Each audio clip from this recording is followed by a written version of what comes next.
ridiculous, and I understand. Okay, listen, John, let's take your hypothetical for a second here. If let's not even go into your hypothetical, things get better. Let's say that inflation didn't rise. Let's say that didn't rise, and Donald Trump did everything else he's done. I would still be horrified by the authoritarian attack on our Constitution by a madman, by the rounding up of people, our neighbors, and putting them into concentration camps, students on streets, the murder of American citizens who were protesting in Minneapolis, the attacks on minority groups, the vilification of people, the horrendous statements he made when Rob Reiner died. He said he was happy he died. And when Robert Mueller died, he said he was glad that he died. Do you think that was good, John? I'm still dwelling on where has the president attacked the Constitution and how is... No. Do you think that was all, everything I just said, that was all good? Celebrating the death of someone? After 1,000 feet, turn right onto College Drive. The chairman of the Joint Chiefs should be executed? He would turn that down, but if you ever not relish the fact that an individual with whom you deeply disagree... Now turn right onto College Drive. On social media, and I'm not the president of the United States. I'm a radio host, and I am paid to give... At the next stop sign, turn left onto Springbrook Drive and then turn right. As the president of the United States. So look, and I don't say anything nearly as horrendous and disgusting as that man says. I've never celebrated anyone's death, ever. Now turn left onto Springbrook Drive and then turn right onto Orchard Street. It's terrible that happened. We do not support political assassination in this country. Donald Trump celebrates death. Donald Trump celebrates death. So now turn right onto Orchard Street and then turn right at the next stop sign onto Buffalo Road. It is something that is hurting millions of Americans. It's not going away anytime soon. But even now turn right onto Buffalo Road. And the war, which is exacerbating the inflation began with the tariffs. This man has made a brutal assault on our Constitution. He has harmed people. He's caused them death. He sent innocent people to a torture prison. Follow the road for 4 miles. El Salvador. Unconstitutional right there. No due process. He sent a man who was a hairdresser to a torture prison where they would torture because he likes torture and abuse. John, you seem to as well. Maybe you should keep listening to the program, though, because maybe you'll learn a bit more. Well, there we are, folks.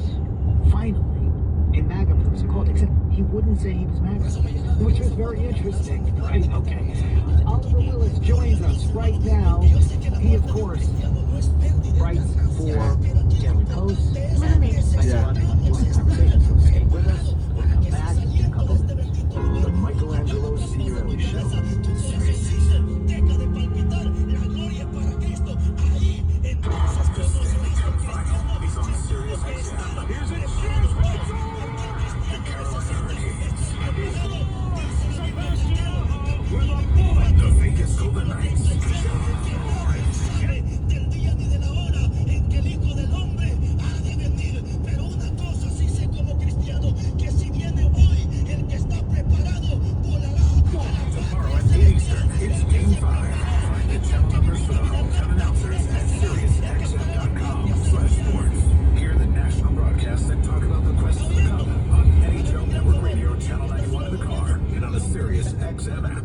Did you know your life insurance is an asset you can sell? I'm Jay Jackson, CEO of Abacus Life. For almost 20 years, Abacus has been purchasing life insurance policies from seniors just like you. And at abacuspays.com, we've created a free policy value calculator so you can find out the worth of your policy in just seconds. There are no fees, no obligations. Get real value from your life insurance when you need it with Abacus. Learn more at abacuspays.com.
Joining me right now, Oliver Willis. He reports for Daily Post and writes there, and also at Oliver Explains, his great newsletter, oliverexplains.com. His longtime cover of media and politics comes out every Wednesday. Welcome back, Oliver. Thanks for having me. So today we saw inflation now soaring to 4.2%, and Donald Trump actually responded by saying, "I love inflation."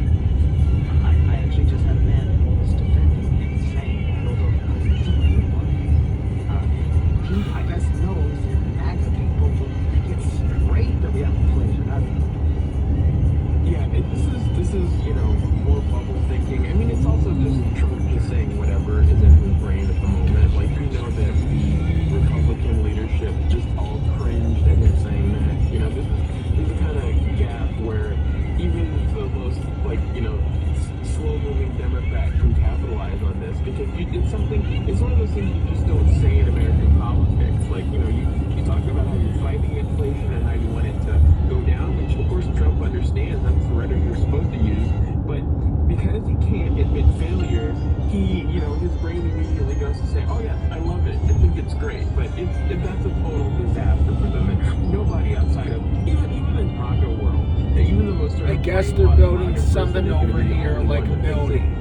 Saying that is a good thing. Republicans know this is Or an amusement park. for them, and he made it You would love that. Huh? After half a mile, turn left.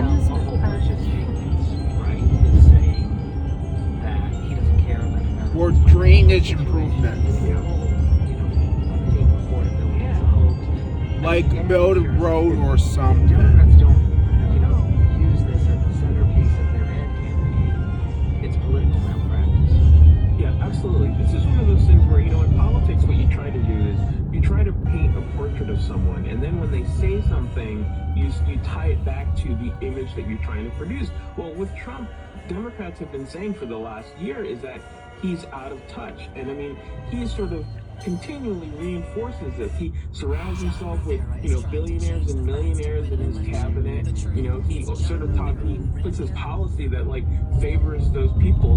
And then After 1,000 feet, use the left lane and turn left onto Elm Grove Road. you talk about gas prices. He says it's not that bad and it's not that big a deal. So his desire to always be right really interferes with his need to Now turn left onto Elm Grove Road. under his presidency. And it's a repeat of what we saw back in his first presidency under COVID, when he didn't want to admit that things were bad, and instead of historically presidents have been able to say, okay, this is a bad thing, but I'm doing all I can to fix it. But Trump just has this mindset of always happy talk. He's had this whole positive talk thing over his whole career that he thinks that it works for him, but it doesn't. We've seen election results where this just does not work for them. When you tell people things are great and then they look outside and they can see that things are not great at all.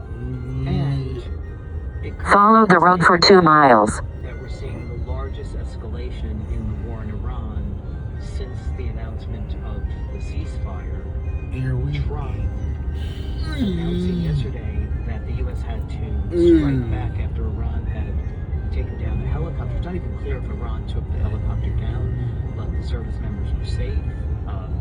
They were fine. The night before, Trump said, we're not going to bomb Iran. We're getting there. I have a theory that the booing at the Garden, which was the worst he's ever experienced, thousands of fans booing him, then his falling asleep, the humiliation of the headlines just had him so angry, he decided he's going to bomb Iran. But, I mean, here we are now.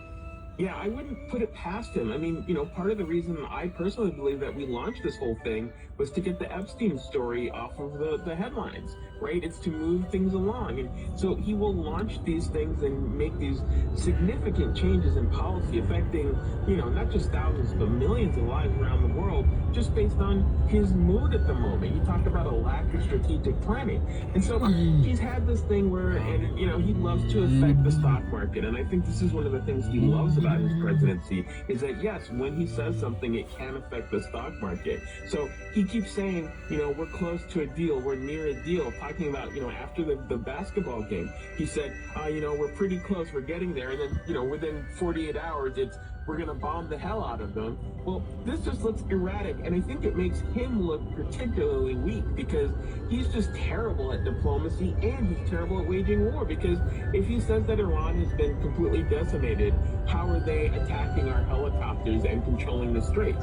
So it's either one way or the other. It's not both, but he keeps trying to have it both ways, and it makes him look like the weak party, not Iran. I think nothing has done more for Iran's power image around the world than Donald Trump attacking them, strangely enough. Yeah, it's it's a disaster he can't get out of and keeps making worse, while all he wants to do, and you can see it, is build a reflecting pool, redo the pool, get the ballroom done, his 250th, celebration that he's now owning. It's going to be a Make America Great Again rally, the 250th anniversary of our country after all the artists pulled out. I wanted to ask you about that, and we're right now coming upon Juneteenth, and of course the history of the emancipation of African Americans in this country, and here we are celebrating the 250th anniversary of this country that began in slavery, and a white supremacist is the president, and he's going to make it into an event honoring him. Talk a little bit about that, and certainly as a black man, and what black people feel looking at that. Yeah, I think this is one of those things where Trump is just completely unable to appreciate the country that he is the leader of. He's unable to appreciate the struggles that people that don't look like him have been throughout American history, whether that's black people, Native Americans, Latino, Asian, women, just all these different groups in America, the even poor and middle class. After half a mile, continue straight ahead. White guy, Donald Trump has no understanding of what life is like for you, and he's unable to even empathize with that point of view. And that comes through when you're talking about something as, this should be a celebration of American history while also acknowledging the struggles that we've been After a quarter of a mile, continue straight ahead onto Elm Grove Road. But instead, it becomes this sort of just crass celebration of Donald Trump. There's none of the import of history talking about 250 plus years of struggle and fight, even talking from a point of view of the founders of the country and, fighting against imperial rule. Like, none of that is what Trump understands. He just thinks it's, the